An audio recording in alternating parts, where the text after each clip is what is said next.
जिसे दुनिया कभी विश्व गुरु के रूप में जानती थी, इसी भारतवर्ष का एक महत्वपूर्ण राज्य है ओडिशा। प्राचीन काल में ये कलिंग के नाम से विख्यात था। सूर्य की पहली किरण इसी प्रदेश के एक कोण पर पड़ती है। इसी स्थान पर कभी संसार का सबसे भव्य और विशाल सूर्य मंदिर बनवाया गया था।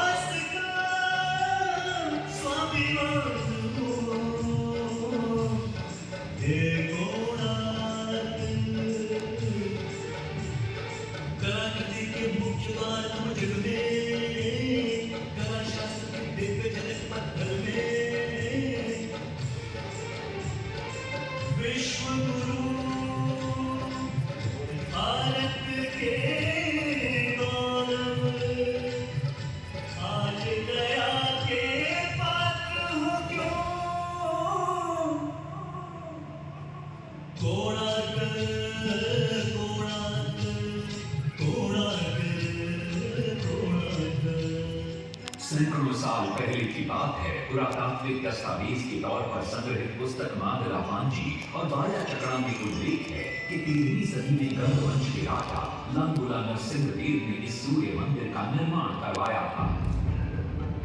नरसिंहदेव युद्ध में बड़े प्रवीण और शक्तिशाली थे और मात्र 18 साल की उम्र में वे अपने पिता राजा अनंग भीमदेव की विशाल सेना के प्रधान सेनापति नियुक्त कर दिए गए थे।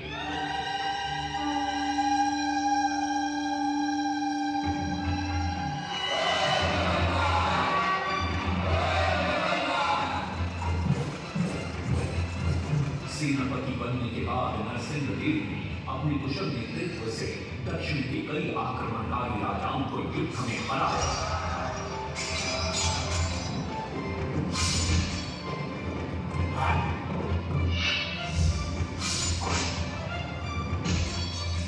और उनके राजकोष पर कब्जा कर लिया।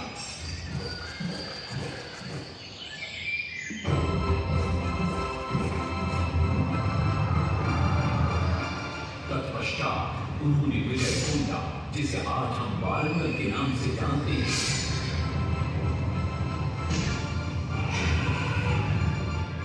काकतीय वंश के राजा गणपति को परास्त किया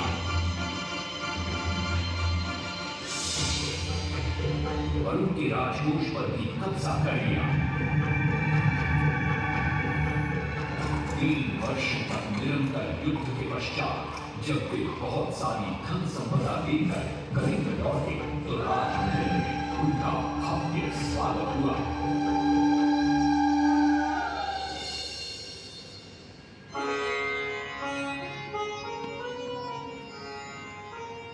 राजमाता कस्तूरी देवी पुत्र नरसिंहदेव की वीरता से बहुत प्रसन्न हुई और पुत्र के सामने अपने मन की इच्छा प्रकट की। कहा, तुम्हारे पिता ने शंकर क्षेत्र पुरी में भगवान जगन्नाथ का भव्य मंदिर बनवाया है। मैं चाहती हूँ कि तुम पद्म क्षेत्र कोणार्क में उससे भी भव्य और विशाल सूर्य मंदिर बनवाओ। किंतु नरसिंहदेव माता से प्रति प्रश्न करते हैं, सूर्य मंदिर ही क्यों, और वो भी कोणार्क में? तब राजमाता कस्तूरी देवी बतलाती है, द्वापर युग में भगवान श्री कृष्ण के पुत्र सांब बड़े ही सुंदर और सुकुमार थे। वो नारद मुनि को चिढ़ाया करते थे। एक दिन नारद मुनि ने सांब को सबक सिखाने की योजना बनाई और उन्होंने सांब की सुंदरता की प्रशंसा कर उन्हें गोपियों के साथ जल क्रीड़ा करने को उकसाया। वहीं दूसरी तरफ भगवान श्री कृष्ण को जाकर कह दिया कि सांब अपनी मां समान गोपियों के साथ जल क्रीड़ा कर रहा है। श्री कृष्ण इस बात से बहुत क्रोधित हो जाते हैं और वे सांब को श्राप दे देते हैं, जिस सुंदरता का तुम्हें अभिमान है वो तत्क्षण नष्ट हो जाए। सांब को घोर हो जाता है। जब सांब राजमहल लौटते हैं और मां जांब देवी को ये पता चलता है कि पिता श्री कृष्ण के श्राप की वजह से सांब की ये अवस्था हुई, तो सारी रानियां क्रोधित हो जाती हैं। नारद जी को बुलाया जाता है। वे रोग मुक्ति का उपाय बतलाते हैं। वे कहते हैं, सूर्य की पहली किरण ऊर्ध्व देश के एक कोण पर पड़ती है जिसका नाम कोणार्क है। शाम को वहीं जाकर सूर्य की आराधना करनी होगी।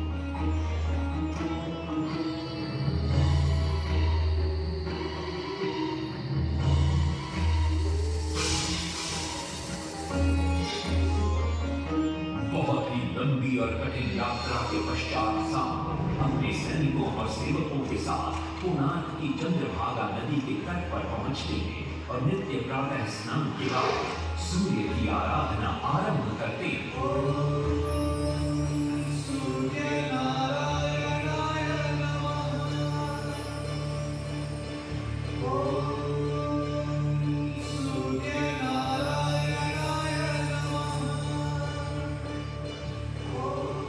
अन्न जल त्याग कर 12 साल की कठिन तपस्या के बाद सूर्य देव प्रसन्न होकर प्रकट होते और शाम को रोग मुक्त होने का वरदान देते। पुत्र, आज रात्रि के चतुर्थ प्रहर में स्नान करते समय नदी के तल में तुम्हें एक वस्तु मिलेगी। वो मेरा ही प्रतिरूप होगी। उसका स्पर्श पाते ही तुम इस कोढ़ रोग से मुक्त हो जाओगे। स्नान के पश्चात शाम जब नदी से बाहर आते हैं तो वो रोग मुक्त हो चुके होते हैं। उनके हाथ में एक छोटा सा पत्थर है। उनके सुंदर और सुकुमार शरीर को देखकर सारे अनुचर और सिपाही प्रसन्न होते हैं। शाम उस पत्थर को वहीं स्थापित कर एक छोटा सा मंदिर बनवाते हैं। लेकिन जब उन्हें ज्ञात होता है कि सूर्य पूजा का विधि विधान यहाँ किसी को पता नहीं है तो वे चिंतित हो जाते हैं। वे ध्यान में बैठते हैं। सूर्य देव पुनः प्रकट होते हैं और शाम के पूछने पर बतलाते हैं कि दूर पश्चिम में साक्य देश के मागा ब्राह्मण पूजा की विधि विधान जानते हैं। शाम साक्य देश की ओर निकल पड़ते हैं जो आज का ईरान है। महीनों की लंबी यात्रा के बाद शाम 18 मागा ब्राह्मण परिवारों को साथ लेकर कोणार्क लौटते हैं और सूर्य मंदिर में पूजा शुरू हो जाती है। राजमाता कस्तूरी देवी नरसिंह देव को बतलाती हैं कि विवाह के कई वर्षों बाद तक जब हम निसंतान थे मैंने भी उस सूर्य मंदिर में पूजा अर्चना की और तुम पुत्र रूप में मुझे प्राप्त हुए। माता की बात सुनकर नरसिंह देव मां को कोणार्क में संसार का सबसे भव्य और विशाल मंदिर बनाने का वचन देते। सदाशिव सामंतराय महापात्र जो शिवई सांतरा के नाम से लोकप्रिय थे, वे अपने सहयोगी बीसू महाराणा के साथ मंदिर का प्रतिरूप बनाते हैं और नरसिंह देव के समक्ष प्रस्तुत करते हैं। नरसिंह देव मंदिर का प्रतिरूप देखकर अभिभूत हो जाते हैं और शीघ्र मंदिर निर्माण कार्य आरंभ करने का आदेश देते हैं। से बड़े-बड़े पत्थर लाए गए, जितने पत्थर डाले गए सारे टूट गए। पात्र को डाला, उसमें डाले गए, नहीं मटकाना, सारे टूट गए। सिर्फ शांत ना होए परेशान, किस विधि मंदिर बने। सिर्फ शांत ना होए परेशान, किस विधि मंदिर बने। एक दिन वे चिंतामग्न कोणार्क लौट रहे थे, तभी उन्हें प्यास महसूस हुई। उन्हें पास ही में एक कुटिया दिखाई पड़ती है जहाँ एक बूढ़ी औरत से उनकी भेंट होती है। शिवई सांतरा पानी मांगते हैं। बूढ़ी औरत पानी के साथ गरम गरम भोजन भी लेकर आती है। वे थाली के बीच में हाथ डालते हैं जिससे उनका हाथ जल जाता है। तब वो बूढ़ी औरत मुस्कुराकर कहती है, तुम तो शिवई सांतरा के घर बीच से भोजन उठाकर खा रहे हो। ये सुनकर शिवई सांतरा को अपनी भूल का एहसास होता है। माता रामचंद्र ने उपाय सुझाया, समझे सिर्फ सांतरा।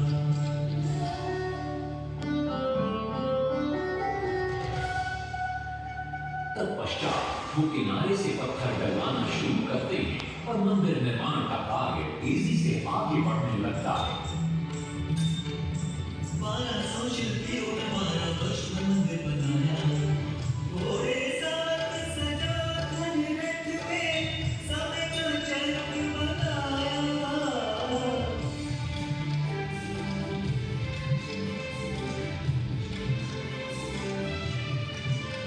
दूसरी तरफ कलिंग के उत्तर के राज्यों के नवाबों के बार बार राज्य पर आक्रमण हो रहे थे। इन आक्रमणों से क्रोधित होकर नरसिंहदेव अपनी विशाल सेना को लेकर युद्ध के लिए निकल पड़े।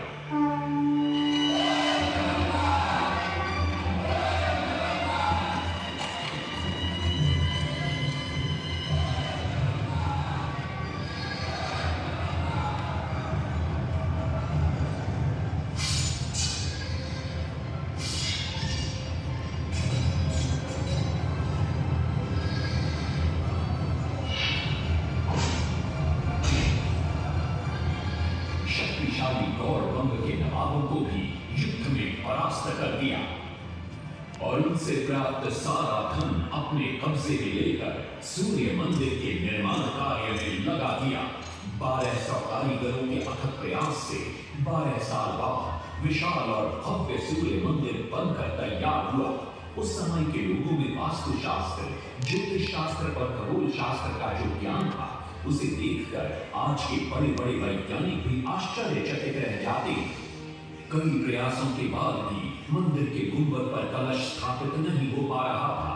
क्रोधित नरसिंहदेव ने आदेश दिया कि कल प्रातः काल तक यदि कलश स्थापित नहीं हुआ तो सबके सर धड़ से अलग कर दिए जाएंगे। सभी शिल्पकार घोर चिंता में डूब जाते।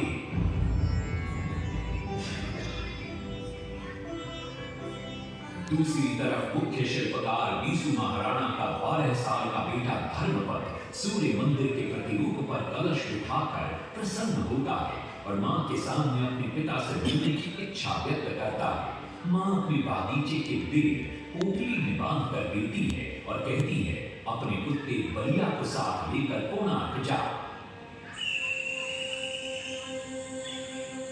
बलिया अपने मालिक को पहचान देता है और बीसू महाराणा से निपट जाता है। धर्मपद अपने पिता को प्रणाम करता है और अपना परिचय देता है। सबको चिंता में देखकर वो अपने पिता से इसका कारण पूछता है। कारण जानकर धर्मपद कहता है, अगर आप आज्ञा दें तो मैं मंदिर के गुंबद पर कलश स्थापित कर सकता हूं। शिवे सांतरा धर्मपद को अनुमति दे देती। धर्मपद गुंबद पर चढ़ जाता है और कुछ ही समय के प्रयत्न के पश्चात वो कलश को स्थापित करने में सफल हो जाता है। गुंबद पर कलश स्थापित होते ही नीचे गर्भगृह में चारों दिशाओं में लगे चुंबकों के आकर्षण से सूर्य महाप्रभु की मूर्ति शून्य में स्थापित हो जाती है। सब धर्मपद को कंधे पर बिठाकर खुशी से नृत्य करने लगते हैं। तभी कुछ कारीगर इसका विरोध करते हुए कहते हैं, अगर सुबह राजा को ये पता लग गया कि इस बच्चे ने कलश को स्थापित किया है तो किसी का बचना संभव नहीं है, इसलिए धर्मपद को मरना होगा। इस बात से शिवे सांतरा बड़े क्रोधित हो जाते हैं। भीषण वाद विवाद छिड़ जाता है। ये सब देखकर धर्मपद गहरी चिंता में पड़ जाता है और वो सोचता है कि यदि मेरे जीवित रहने से इन सब का सर काट दिया जाएगा तो इससे अच्छा है कि मैं आत्म बलिदान कर दूं ताकि सबके प्राण बच जाएं। और उसी पल धर्मपद नवनिर्मित सूर्य मंदिर के शिखर पर चढ़ जाता है।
तभी वहां नरसिंहदेव भी आ पहुंचते हैं।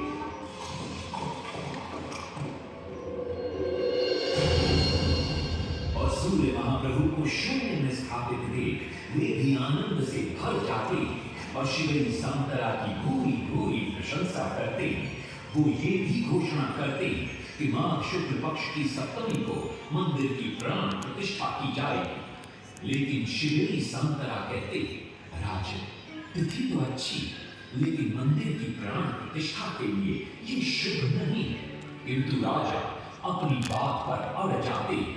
शिवरी सांतरा को दुख होता है और कोई वाद विवाद किए बिना वे हमेशा के लिए वहां से चले जाते।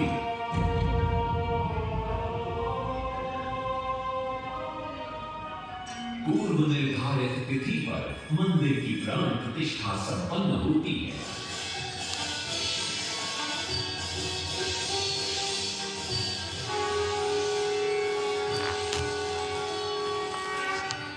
लेकिन कुछ दिनों बाद अमंगल होना शुरू हो जाता है। सबसे पहले विराट सिंह की मूर्ति नीचे आ गिरती है। तत्पश्चात मंदिर की शिलाओं का गिरना भी शुरू हो जाता है। नरसिंहदेव को अब समझ में आता है कि शिवरी सांतरा का कहना सही था, लेकिन देर हो चुकी थी। बहुत साल बाद मंदिर के आसपास जंगल उगाए और ये मंदिर घने जंगलों के बीच छुप गया। जब अंग्रेजों ने जंगल के बीच इस मंदिर को देखा तो उन्होंने इसका पुनरुद्धार किया। आज आप उसी विशाल मंदिर के भग्नावशेष देख रहे हैं। ये है इस प्रसिद्ध मंदिर की कथा। अब इस कथा में कितनी सत्यता है और कितनी कल्पना है, ये तो किसी को नहीं मालूम, लेकिन ओडिशा की जनश्रुतियों में यही कथा विद्यमान है।